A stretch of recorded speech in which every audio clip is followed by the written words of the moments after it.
नमस्कार भक्तजनों। भक्तों, सोमवार का व्रत साधारणतया दिन के तीसरे पहर तक होता है। व्रत में फलाहार या पारण का कोई खास नियम नहीं, किंतु यह आवश्यक है कि दिन और रात में केवल एक ही समय भोजन करें। सोमवार के व्रत में शिव और पार्वती का पूजन करना चाहिए। सोमवार के व्रत के 3 प्रकार होते हैं: साधारण प्रति सोमवार, सौम्य प्रदोष और 16 सोमवार। इन तीनों की विधियां एक ही जैसी होती हैं। शिव पूजन के पश्चात कथा सुननी चाहिए और प्रदोष व्रत 16 सोमवार कथा तीनों की अलग अलग हैं, जिन्हें हम आपको सुनाने जा रहे हैं। तो आइए सुनते हैं सोमवार व्रत कथा। एक बहुत धनवान साहूकार था, जिसके घर धन आदि किसी प्रकार की कमी नहीं थी। परंतु एक दुख था कि उसके कोई पुत्र नहीं था। वह इसी चिंता में रात दिन रहता था।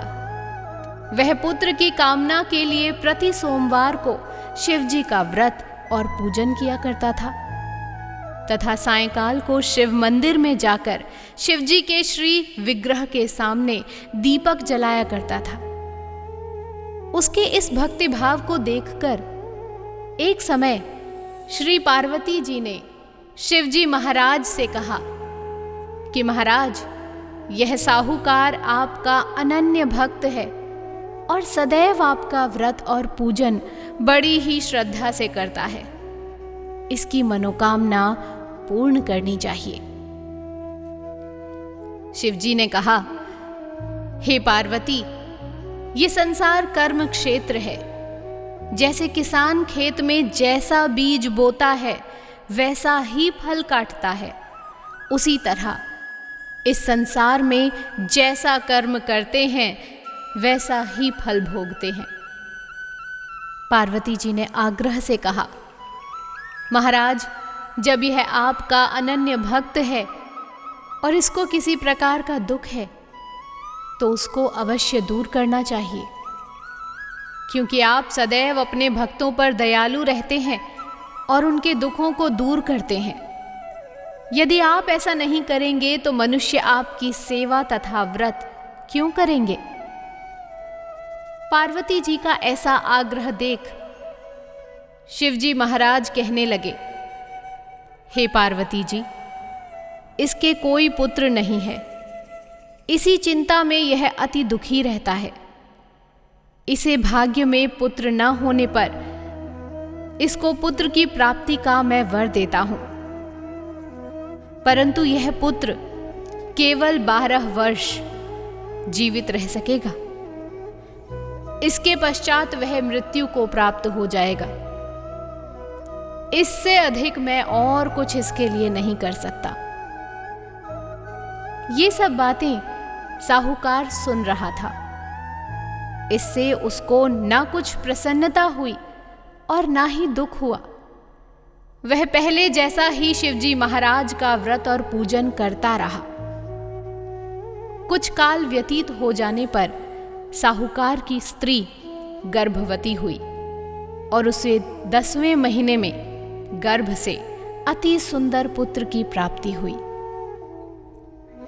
साहूकार के घर में बहुत खुशी मनाई गई, परंतु साहूकार ने उसकी केवल 12 वर्ष की आयु जान कोई प्रसन्नता प्रकट नहीं की और ना ही किसी को यह भेद बताया। जब वह बालक 11 वर्ष का हो गया तो उस बालक की माता ने उसके पिता से विवाह आदि के लिए कहा, तो वह साहूकार कहने लगा कि मैं इसका विवाह नहीं करूंगा, अपने पुत्र को काशी जी पढ़ने के लिए भेजूंगा। फिर साहूकार ने अपने साले अर्थात बालक के मामा को बुला उसको बहुत सा धन देकर कहा, तुम इस बालक को काशी जी पढ़ने के लिए ले जाओ और रास्ते में जिस स्थान पर जाओ यज्ञ करते और ब्राह्मणों को भोजन कराते हुए जाओ। वह दोनों मामा भांजे यज्ञ करते ब्राह्मणों को भोजन कराते जा रहे थे। रास्ते में उनको एक शहर पड़ा। उस शहर में राजा की कन्या का विवाह था और दूसरे राजा का लड़का जो विवाह कराने के लिए बारात लेकर आया था, वह एक आंख से काना था। उसके पिता को इस बात की बड़ी चिंता थी कि कहीं वर को देख कन्या के माता पिता विवाह में किसी प्रकार की अड़चन पैदा न कर दें। इस कारण जब उसने अति सुंदर सेठ के लड़के को देखा तो मन में विचार किया कि क्यों न दरवाजे के समय इस लड़के से वर का काम चलाया जाए। ऐसा विचार कर वर के पिता ने ना उस लड़के को वर के कपड़े पहना दिए तथा घोड़ी पर चढ़ा दरवाजे पर ले गए और सब कार्य प्रसन्नता से पूर्ण हो गया। फिर वर के पिता ने सोचा कि यदि विवाह कार्य भी इसी लड़के के साथ करा लिया जाए तो क्या बुराई है। ऐसा विचार कर लड़के के मामा से कहा, यदि आप फेरों का और कन्यादान के काम को भी करा दें तो आपकी बड़ी कृपा होगी और मैं बदले में आपको बहुत कुछ धन दूंगा। तो उन्होंने स्वीकार कर लिया और विवाह कार्य भी बहुत अच्छी तरह से संपन्न हो गया। परंतु जिस समय लड़का जाने लगा तो उसने राजकुमारों की चुंदड़ी के पल्ले पर लिख दिया कि तेरा विवाह तो मेरे साथ हुआ है, परंतु जिस राजकुमार के साथ तुमको भेजेंगे वह एक आंख से काना है और मैं काशी पढ़ने जा रहा हूँ।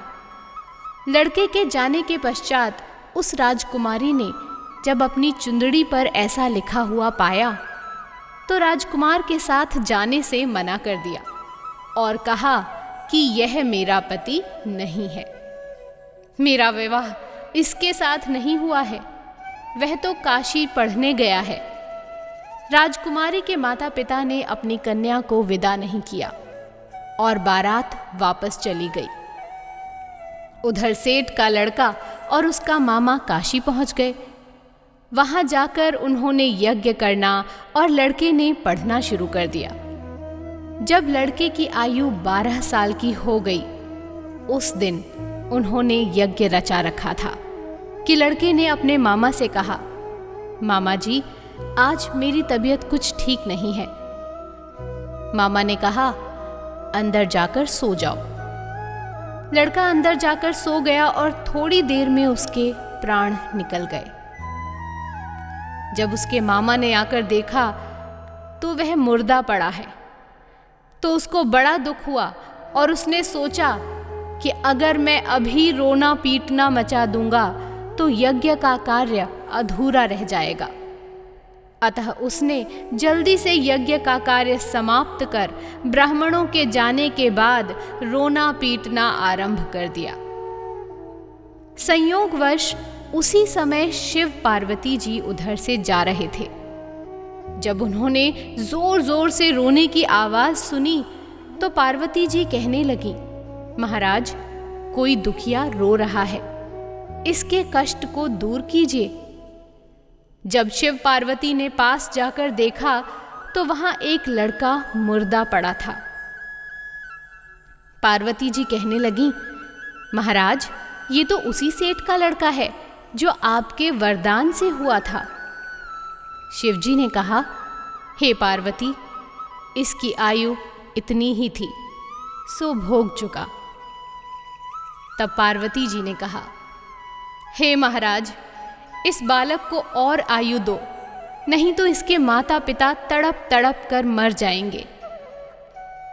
पार्वती जी के बार बार आग्रह करने पर शिवजी ने उसको वरदान दिया और शिवजी महाराज की कृपा से लड़का जीवित हो गया। शिव पार्वती कैलाश वापस चले गए। तब वह लड़का और मामा उसी प्रकार यज्ञ करते तथा ब्राह्मणों को भोजन कराते अपने घर की ओर चल पड़े। रास्ते में वे उसी शहर में आए जहां उसका विवाह हुआ था। वहां पर आकर उन्होंने यज्ञ आरंभ कर दिया तो उस लड़के के ससुर ने उसको पहचान लिया और अपने महल में ले जाकर उसकी बड़ी खातिर की, साथ ही बहुत दास दासियों सहित आदर पूर्वक लड़की और जमाई को विदा कर दिया। जब वे अपने शहर के निकट आए तो मामा ने कहा, मैं पहले तुम्हारे घर जाकर खबर करके आता हूँ। जब उस लड़के का मामा घर पहुंचा तो लड़के के माता पिता घर की छत पर बैठे थे और यह प्रण कर रखा था कि यदि हमारा पुत्र सकुशल लौट आया तो हम राजी खुशी नीचे आ जाएंगे, नहीं तो छत से गिरकर अपने प्राण खो देंगे। इतने में उस लड़के के मामा ने आकर यह समाचार दिया कि आपका पुत्र आ गया है, तो उनको विश्वास नहीं आया। तब उसके मामा ने शपथ पूर्वक कहा कि आपका पुत्र अपनी स्त्री के साथ बहुत सारा धन लेकर आया है। तो सेठ ने आनंद के साथ उसका स्वागत किया और बड़ी ही प्रसन्नता के साथ रहने लगा। इसी प्रकार जो कोई भी सोमवार के व्रत को धारण करता है अथवा इस कथा को पढ़ता और सुनता है, उसकी समस्त मनोकामनाएं पूर्ण होती हैं।